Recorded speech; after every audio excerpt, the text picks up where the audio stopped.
আজিলৈকে তেওঁলোকে কোনো এজন সদস্য এতিয়া বড়ো সংগঠনৰ সদস্যসকলে সহায় কৰিছে, তেওঁলোকৰ চেলিব্ৰিটিসকলে সহায় কৰিছে। মুঠতে অকল আমাৰ এইডোখৰ অকল বড়ো সংগঠনে যি আমাক সাহায্য দিছে। তেওঁলোকৰ কোনোবা চেলিব্ৰিটি, কোনোবা ইউটিউবাৰ তেওঁলোকে দিছে। আমি তেওঁলোকে আমাৰ অসমীয়া হিচাপে অসমৰ অস্তিত্ব নাইকিয়া বুলি অনুভৱ কৰিছোঁ। অসমীয়া হৈ আজি ইয়াত মানে অসমীয়া মানুহ এজনে আজি 10 টকা এটা আমাক সাহায্য দিয়া নাই।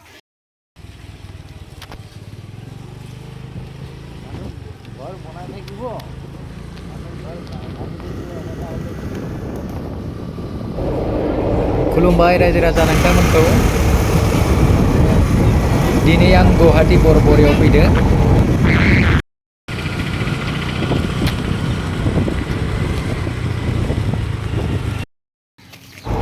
আপোনালোকে চাগে চবে গম পাইছে গুৱাহাটী বৰবৰিত কি ঘটনা হৈছিলে।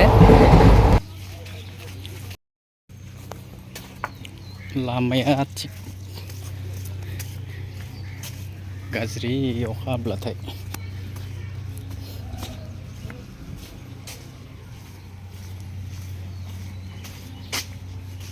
नै जायगाखौ दा मोनफैबाय। नायबानो जाबाय नोंथांमोनाबो।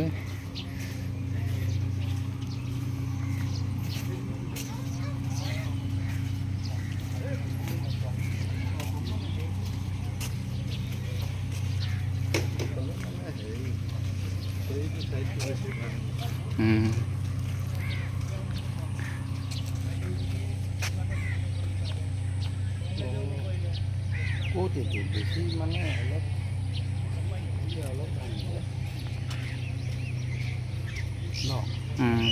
এইফালে অলপ এইবিলাকতো ভঙা নাই।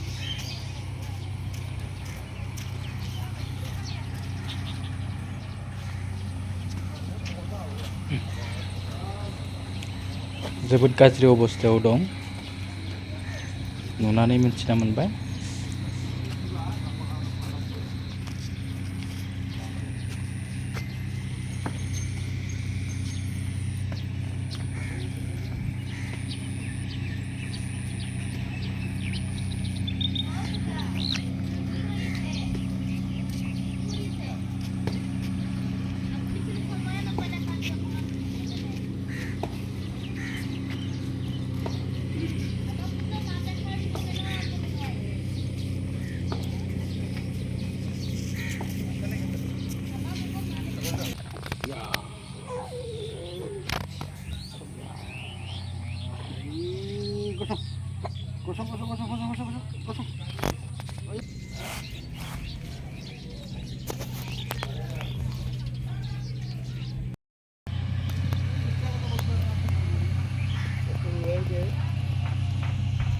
পৰিশ্ৰমৰ ফল।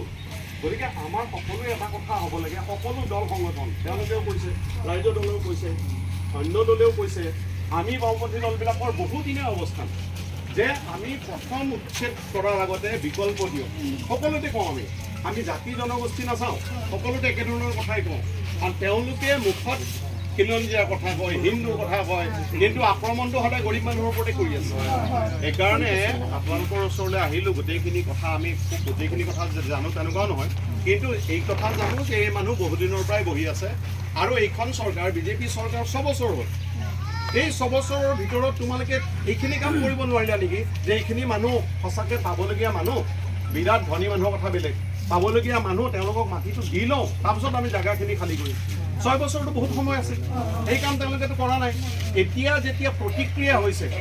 মানুহৰ মাজত, সমগ্ৰ অসমত এটা প্ৰতিক্ৰিয়া হৈছে। তেখেতক দেখি থাকে আগৰ ইয়াত যে বহি আছিল মহিলাগৰাকী, তেখেতক বা অন্য মানুহবিলাকেও যিবিলাক কথা কৈছে, কথাবিলাক কিন্তু সাধাৰণ মানুহে বুজিব পৰাকৈ কৈছেতো।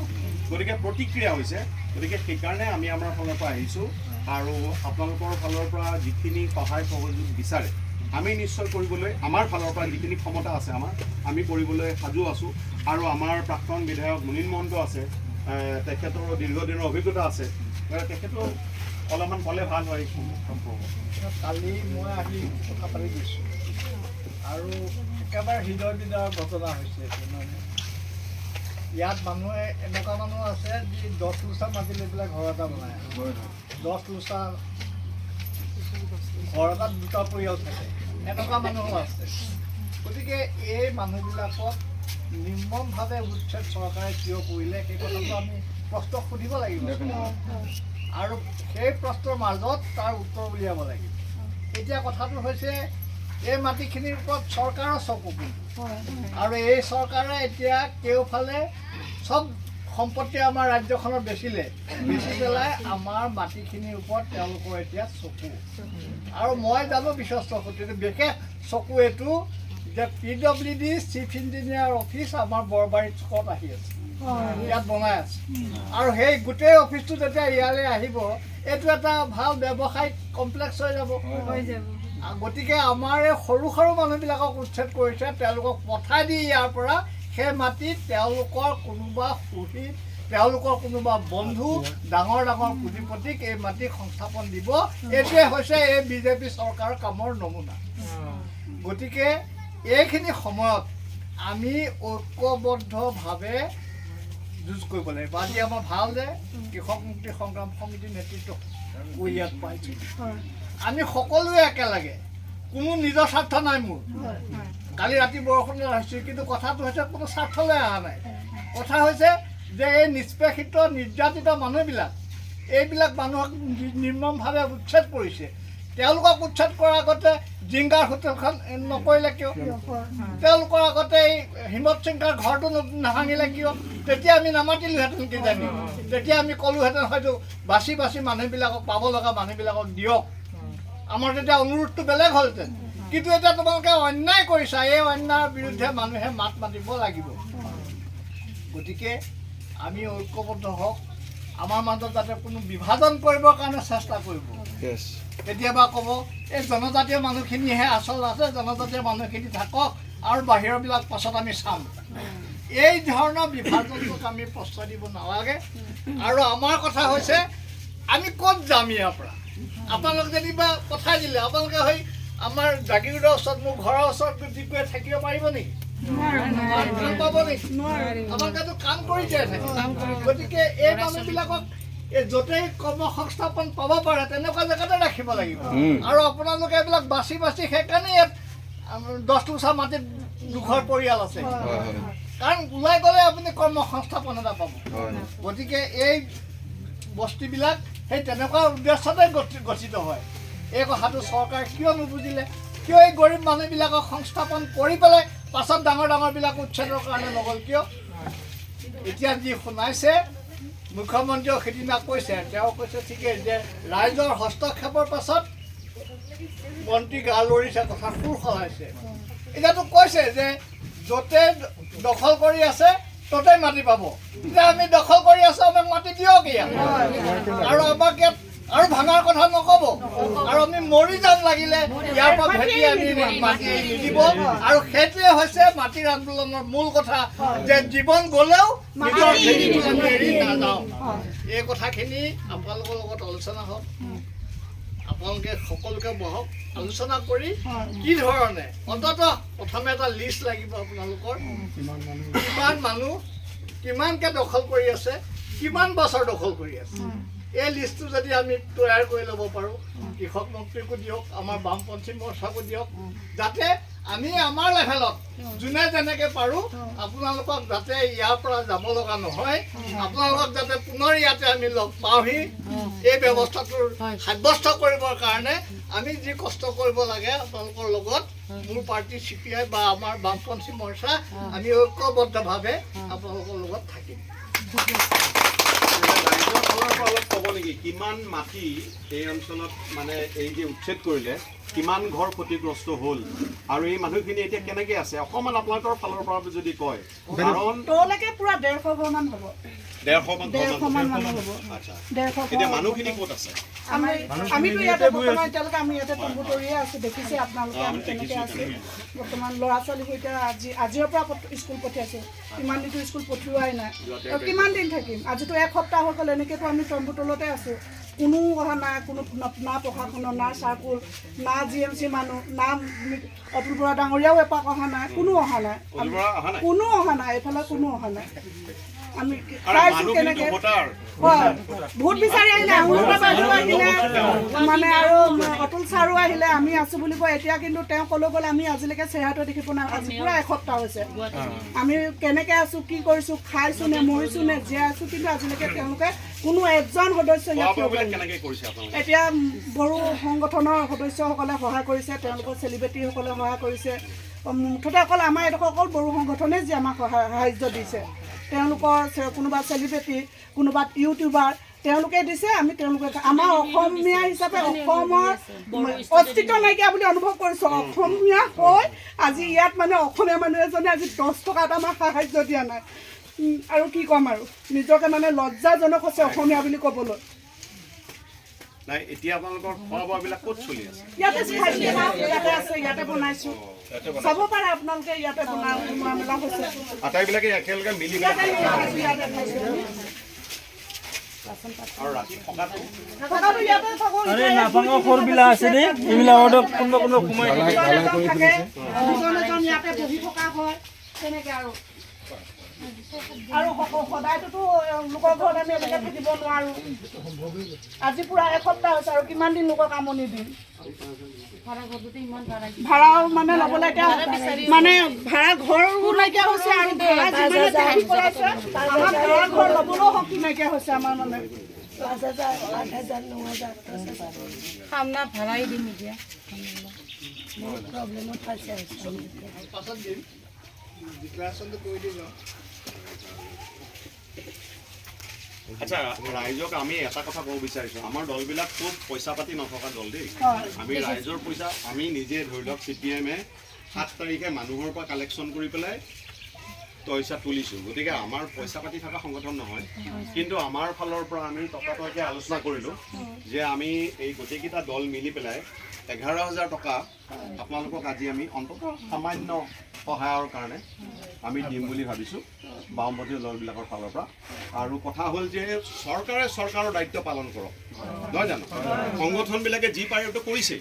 বড়ো সংগঠনবিলাকক মই অভিনন্দন জনাইছোঁ তেওঁলোকৰ চেলিব্ৰিটিবিলাকক অভিনন্দন জনাইছোঁ যে মানুহৰ দুখৰ সময়ত তেওঁলোকে আহি পেলাই সহায় কৰিছে মানুহক গতিকে আমাৰ কথা হ'ল যে এই চৰকাৰ বিৰাট খিলঞ্জীয়াৰ কথা কৈ থাকে মানুহখিনি আজি 150 ঘৰ মানুহ তেওঁলোকৰ ভোটাৰ নিজৰটো ভোটাৰ মই চব বাদ দিলোঁ তেওঁলোকেতো ভোট দিয়ে ইলেকশ্যনত আৰু বেছিভাগেতো বিজেপিকে ভোট দিছিলে তেনেহ'লে এই বিজেপিৰ ভোটাৰসকলৰ প্ৰতি এইখন চৰকাৰৰ দায়িত্ব নাই নেকি নে তেওঁলোকে কেৱল ইলেকশ্যনৰ সময়ত কিছুমান প্ৰতিশ্ৰুতি দিব অলপ পইচা ছটিয়াব আৰু তেওঁলোকৰ ৰাজনীতিটো কৰি যাব গতিকে আমাৰ ফালৰ পৰা সজোৰে দাবী উত্থাপন আমি কৰিব বিচাৰিছোঁ সকলোৱে মিলি যে এইখিনি মানুহ যিহেতু উচ্ছেদ তেওঁলোকে কৰিলে ঘৰ দুৱাৰ নোহোৱা হ'ল গতিকে তেওঁলোকে ইমিডিয়েটলি এইখিনি মানুহক থকাৰ কাৰণে ব্যৱস্থা এটা কৰি দিয়ক কাৰণ ঘৰবিলাকতো ভাঙি গ'ল কৰিব কি মানুহখিনি গতিকে অস্থায়ীভাৱে হ'লেও বহুত কাম কৰিব পাৰে এখন চৰকাৰে অস্থায়ীভাৱে তেওঁলোকে বনাই দিব নোৱাৰে নেকি থকাৰ ব্যৱস্থাটো গতিকে থকাৰ ব্যৱস্থাটো কৰি দিয়ক আৰু অন্ততঃ কাম নোপোৱালৈকে মানুহখিনিয়ে যাতে খাব পাৰে তাৰ ব্যৱস্থা এটা কৰা উচিত গতিকে আমাৰ ফালৰ পৰা আজি আমি দাবী উত্থাপন কৰিম এই আমাৰ ফালৰ পৰা নিজকে দাবী উত্থাপন কৰিম আৰু আমাৰ যি বিধায়ক এজনে আছে বাওঁপন্থী দলৰ মনোৰঞ্জন তালুকদাৰ তেখেতকো আমি ক'ম ইতিমধ্যে অখিল গগৈ দাবী উত্থাপন কৰিছে আমি তেওঁলোকক ধন্যবাদ জনাইছোঁ যে তেওঁলোকে সঠিকভাৱে দাবী উত্থাপন কৰিছে কিন্তু এইটো অকল ৰাজনীতিৰ প্ৰশ্ন নহয় বিজেপিৰ কৰ্মীবিলাকে কিয় নাহে এতিয়া কথা হ'ল যে তেওঁলোকৰ মানে ৰাজনীতি বেলেগ মই বুজি পাইছোঁ চৰকাৰে ভাঙিলে কিন্তু মানুহখিনিৰ প্ৰতি দায়িত্ব আছে এতিয়া ইয়াত বিজেপি কংগ্ৰেছ CPM CPI ৰাইজৰ দল অসম জাতীয় পৰিষদ বুলি কথা নাই মানুহৰ দুৰ্গতি হৈছে সকলোৱে আমি আগবাঢ়ি আহি পেলাই আমি কাম কৰিব লাগে গতিকে আমি আগন্তুক দিনত যিখিনি মানুহ উচ্ছেদ হৈছে এই উচ্ছেদিত মানুহক যাতে পুনৰ সংস্থাপন দিয়ে চৰকাৰে কাৰণ একোজন মানুহৰ আমি গম পাওঁতো কম ইনকাম যেতিয়া হ'ব গোটেই জীৱনৰ ইনকামেৰে এটা ঘৰ বনায় দ্বিতীয়বাৰৰ তেওঁলোকে ঘৰ বনাব নোৱাৰে গতিকে এই ঘৰ বনাই দিয়াৰ দায়িত্বটো চৰকাৰে ল'বনে নাই যদি ভুল কৰিছে যদি তেওঁলোকে ভুল কৰিছে তেনেহ'লে এই দায়িত্ব ল'ব কিন্তু তেওঁলোকে লাগিব গতিকে আমাৰ কথা হ'ল পুনৰ সংস্থাপন কেৱল মাটি দিম বুলি ক'লেই নহ'ব তেওঁলোকে ঘৰ ভাঙিলে তোমালোকে আৰু আমি দেখিছোঁ নহয় এজন পুলিচ তেখেতে পৰিয়ালটো আছে নে ক'ব নোৱাৰো ডিউটি কৰি আছে মানুহজন ডিউটি কৰি থকা মানুহজনৰ এইফালে ঘৰখন ভাঙি পেলালে মানে এনেকুৱা অপ্ৰস্তুত অৱস্থাত ঘৰবিলাক ভাঙিছে যে কিবা এটা বস্তু বাহিৰলৈ নিব তেনেকুৱা সুযোগো দিয়া নাছিল গতিকে আমাৰ ফালৰ পৰা কথা হ'ল পুনৰ সংস্থাপনৰ এই আন্দোলনটোত আমি সকলোৱে এইটো আন্দোলন বুলিয়ে কওক দাবী বুলিয়ে কওক সকলোৱে লাগিব আৰু মই কেৱল এটা কথাই ক'ম ভাগ যাতে মানুহখিনি নহয় এইটো বহুত ডাঙৰ কথা আপোনালোকে এটা কথাই চাব যে চৰকাৰে যাকে দিয়ক আপোনালোকে ভোট বিজেপিক দিয়ক কাক দিয়ক আমাক এইটোলৈ লেখা নাই আমাৰ কথা হ'ল যে যেতিয়ালৈকে চৰকাৰে মাটি নিদিয়ে আৰু গৰীব মানুহখিনি পুনৰ সংস্থাপন নিদিয়ে তেতিয়ালৈকে মাটি এৰি দিয়াৰ প্ৰশ্নটো নাহে আৰু এটা কথা নতুন উচ্ছেদ যাতে নহয় গতিকে মূৰ ভাঙিছে তেওঁৰো ভাগক এই দৃষ্টিভংগী আমি ল'ব নালাগে সম্পূৰ্ণ উচ্ছেদ বন্ধ ৰাখক এই দাবীটো আমি সকলোৱে তুলিব লাগে গতিকে কেইঘৰমান মানুহৰ কথাটো নহয় সকলোৱে মিলি আমি কামটো কৰিব লাগিব গতিকে আমাৰ ফালৰ পৰা আমি ধন্যবাদ দিছোঁ আমাৰ ফুলেশ্বৰ বসুমতাৰী খুব অভিজ্ঞ মানুহ তেখেতৰ দেউতাক আছিল মাটি আন্দোলনৰ সময়ত RCPৰ নেতা বলৰাম বসুমতাৰী বিষ্ণু ৰাভাৰ সহযোগী মই দুআষাৰ তেখেতক ক'বলৈ অনুৰোধ জনাইছোঁ আপনি ইয়াৰ বামপন্থী দলকেইজনে আপোনালোকৰ অৱস্থাটো লক্ষ্য কৰাৰ কাৰণে ইয়ালৈ আহিছোঁ আমি খুব দুখ পাইছোঁ মৰ্মান্তিক হৈছোঁ আমি আপোনালোকৰ অতি গৰীব মানুহ আপোনালোকক উচ্ছেদ কৰাটো আমি ভাবোঁ চৰকাৰে উচিত কাম কৰা নাই অকল আজি ইয়াতে উচ্ছেদ নকৰে তেওঁলোকে গুৱাহাটীত বহুত চৰকাৰী পুথিত মাটি আছে বিল আছে পাহাৰ আছে এইবিলাকতো তেওঁলোকে উচ্ছেদ কৰিছে তেওঁলোকৰ উদ্দেশ্য সেইটো আৰু আপোনালোকে ইয়াত ঘৰ খাইছিল কাক লৈ এই ধনী মানুহৰ যেতিয়া ডাঙৰ বিল্ডিংবিলাক দেখিছে তেতিয়া দেখিছে যে তেওঁলোকে যিহেতু পুথিত মাটিত চৰকাৰী মাটিত বিল্ডিং বনাইছে আমিও নিশ্চয় ইয়াতে থাকিব পাৰিম এই আশালৈ আপোনালোকে পৰিয়ালটো লৈ ইয়াত সৰু ঘৰ এটা খাই জীয়াই থাকিব বিচাৰিছে কিন্তু তেওঁলোকে সেই অট্টালিকাবিলাকৰ হাত দিয়া নাই পুঁজিপতিসকলৰ ওচৰত হাত দিয়া নাই মন্ত্ৰী আমোলাসকলৰ যি বিল্ডিং তাত হাত দিয়া নাই আজি গৰীব দুখীয়া মানুহৰ ওচৰত হাত দিছে আৰু আজি অকল ইয়াতে যে কৰিব এই কৃষকতে যে অকল উচ্ছেদ কৰিব এইটো নহয় তেওঁলোকৰ লক্ষ্য পাহাৰবিলাকতো আছে গতিকে আমি এই উচ্ছেদ কাৰ্যটো আমি গৰিহণা দিওঁ তেওঁলোকে ঠিক আছে চৰকাৰী মাটি তেওঁলোকক লাগে চৰকাৰী উন্নয়ন কৰিব এই কথাও ঠিক আছে আমি মানি ল'ব পাৰোঁ কিন্তু এই সকলো লোকক আগতেই তেওঁলোকক সংস্থাপনৰ ব্যৱস্থা কৰিব লাগে কাৰণ গুৱাহাটীত বহুত মাটি আছে চৰকাৰী মাটি তাত তেওঁলোকে হাউচিং ডিপাৰ্টমেণ্টৰ পৰা বিল্ডিং বনাই দিয়ক কথা কৈছে হোটেল চোটেল ইনষ্টিটিউটবিলাক তেতিয়াও আছিলে তেতিয়া আমি ইয়াতে দেখিছিলোঁ যে এইডোখৰ ঠাই বিল এটা আছিলে আৰু ওচৰে পাজৰে মানুহ কিছু আছিলে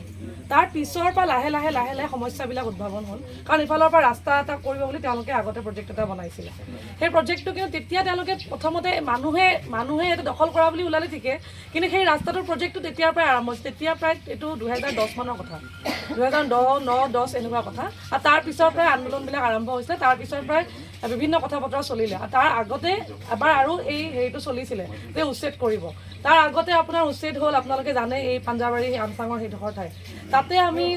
যেতিয়া মই এটা ছাত্ৰ সংগঠনৰ লগত জড়িত SFI সেই ছাত্ৰ সংগঠনৰ তৰফৰ পৰা আমি জনহিমল বুলি এখন স্কুল আছিলে স্কুলখনো পঢ়ে আপোনালোকে জানে চাগে দেখিছে সেই স্কুলখনৰ ল'ৰা ছোৱালী পঢ়ি আছে তাতে মেট্ৰিক দিব সেইবিলাক কোনো বিবেচনা নকৰাকৈ তাৎক্ষণিকভাৱে তাতে উচ্ছেদ আৰম্ভ কৰি দিলে আৰু হাতী লৈ পেলাই তাতে উচ্ছেদ কৰিলে বিভিন্ন মানে মানুহৰ অৱস্থা খুবেই বেয়া আমাৰ সংগঠন যদিও আমি ইতিমধ্যে কৈছে যে আমি বিভিন্ন ৰাইজৰ পৰা বৰঙণি তুলি বা উঠাই মানুহক আমি সহায় কৰাৰ চেষ্টা কৰোঁ তেনেকৈ আমি তেওঁলোকক বিভিন্ন মাধ্যমেৰে যোগাযোগ কৰি পেলাই স্কুলখন তেওঁলোকৰ এটলিষ্ট যাতে ক্লাছ এটা কৰিব পাৰে তেনেকৈ আমি টিন লগাই দিলোঁ আমি নিজেই কাম কৰিলোঁ তাৰমানে আমি নিজে টিন লগাই মেলি গোটেই কোঠালিবিলাক বনাই মেলি দিলোঁ টিন অনালোঁ অলপ যাতে ল'ৰা ছোৱালীখিনি সকাহ পায় যাতে মেট্ৰিক পৰীক্ষা দিব পাৰে তেনেকৈ কিন্তু তেওঁলোকে মেট্ৰিক পাছ কৰিলে ল'ৰা ছোৱালীখিনিয়ে কিন্তু তেওঁলোকে কৈছিলে তেতিয়া অতুল বৰা বিধায়ক তেতিয়া অতুল বৰাই আছিলে তেওঁলোকেও কৈছিলে যে তেওঁলোকে স্কুলখন বনাই দিব মাটি এডোখৰ দিব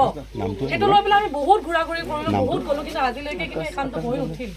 কাৰণ তেওঁলোকে এতিয়াও অস্থায়ীভাৱে এখন প্ৰাইমেৰী স্কুল আছে তলত আগৰবোৰ সেইখনতে ক্লাছ কৰি আছে এতিয়াও তেনেকুৱা অৱস্থা এই যিখিনি মাটি মই ইতিমধ্যে ক'লে যে ৰেলৱে কলনীত উচ্ছেদ হ'ব বুলি কৈছিলে উচ্ছেদ হৈছিলে ভাঙি দিছে ঘৰ চৰ বহুকেইটা কিন্তু তৎসত্ত্বেও আমি বহুখিনি মানুহ একত্ৰিত হৈ এনেকৈ আপোনালোকে যেনেকৈ একত্ৰিত হৈ আজি ইয়াতে ৰান্ধি মেলি খাই আছে একেলগে আছে তেনেকৈ তেওঁলোকে একত্ৰিত হৈ থকাৰ কাৰণে সেই মানুহখিনি কিন্তু আজিও ভাঙি দিয়া ঘৰ বনাই দিবলৈ বাধ্য হ'ল তেওঁলোকে গতিকে এইখিনি সময়ত সকলোতকৈ ডাঙৰ কথাটো হৈছে যে আমি একত্ৰিত হৈ থাকিব লাগিব আৰু উচ্ছেদটো যাতে আৰু পৰৱৰ্তী পৰ্যায়ত নহয় সেইটোৰ কাৰণে আমি একত্ৰিত হ'ব লাগিব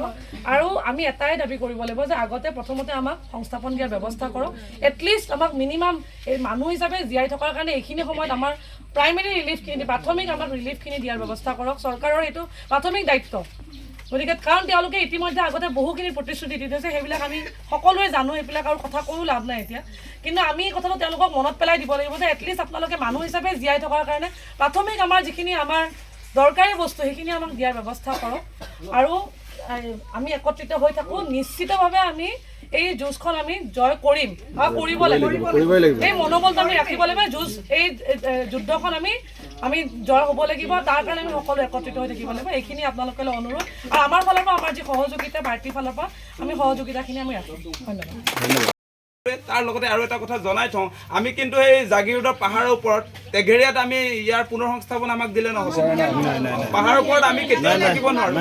আমি ইয়াত কিয় বসবাস কৰি আছোঁ আমি এইকাৰণে বসবাস কৰি আছোঁ যে ইয়াত থাকি আমি ওচৰতে কিবা এটা কৰি আমি ইয়াত জীয়াই আছোঁ আমি যে বহুত মাটি দখল কৰি আছোঁ তেনেকুৱা নহয় আমাৰ মাটিৰ পৰিমাণ 1 লেচা 2 লেচা 10 ফুট 20 ফুট সিমানেই গোটেই মুখ্যমন্ত্ৰী মহোদয়ে এই কথাটো জনা দৰকাৰ আৰু আমি তেখেতক এই মুহূৰ্তত এটা কথা জনাই দিব খুজিছোঁ যে আমি যিসকল উচ্ছেদিত হৈছোঁ আমাক কিন্তু ইয়াতে সংস্থাপন দিব লাগিব আমাক ইয়াতে সংস্থাপন দিব লাগিব তেওঁলোকে কেৱল পুঁজিপতিৰ স্বাৰ্থত কাম কাজ কৰি থাকিলে নহ'ব কিন্তু আমাৰ এই কথা তেওঁ জানি লোৱা দৰকাৰ আৰু অহা 23 তাৰিখে আমি গুৱাহাটীৰ যিসকল ভূমিহীন লোক আছে আৰু এই উচ্ছেদিত ৰাইজৰ ক্ষতিপূৰণ আৰু পুনৰ সংস্থাপনৰ দাবীত 23 তাৰিখে আমি চচলৰ পৰা দিছপুৰ লাষ্ট গেটলৈ আমি প্ৰতিবাদী সমদল কৰিম এই সম্পৰ্কে আমি ইতিমধ্যে পাৰ্মিশ্যনো দিছোঁ গতিকে আমি ৰাইজক আহ্বান জনাইছোঁ আপোনালোক সকলোৱে সমবেত হওক এই আন্দোলন কাৰ্যসূচীত যোগদান কৰক আৰু এটা কথা মনত ৰাখিব অধিকাৰ আৰু প্ৰাপ্য কেতিয়াও আবেদন নিবেদনৰ জৰিয়তে নাপাওঁ আমি অধিকাৰ আৰু প্ৰাপ্য আমি সংগ্ৰামৰ জৰিয়তে কাঢ়ি আনিব লাগিব ধন্যবাদ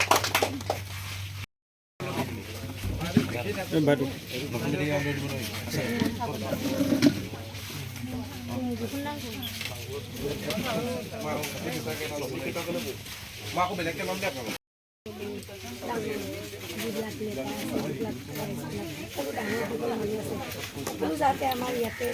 উচিত কৰাৰ পিছত যাতে চবেই দেখা পাইছে চাগে তাৰ কাৰণে মই সকলোকো কৈছোঁ যে সকলো সজাগ হৈ থাকক আমাক যেনেকৈ আজি উচিত কৰিছে যাতে বেলেগ জেগাত এনেকুৱা নহওক সকলোবোৰ আহি কেনে আমাৰ লগত সহযোগ দিয়ক সকলোবোৰ যাতে যি আমি আজি কণ্ডিশ্যনত আছোঁ যাতে আপোনালোকৰো যাতে সেইটো নহয় সেইটোৰ কাৰণে মই সকলোকো অনুৰোধ কৰিছোঁ যাতে আন্দোলনৰ দিনত চবেই আহি কেনে যাতে সহযোগ দিয়ে সেইটোৱে মই প্ৰাৰ্থনা কৰিছোঁ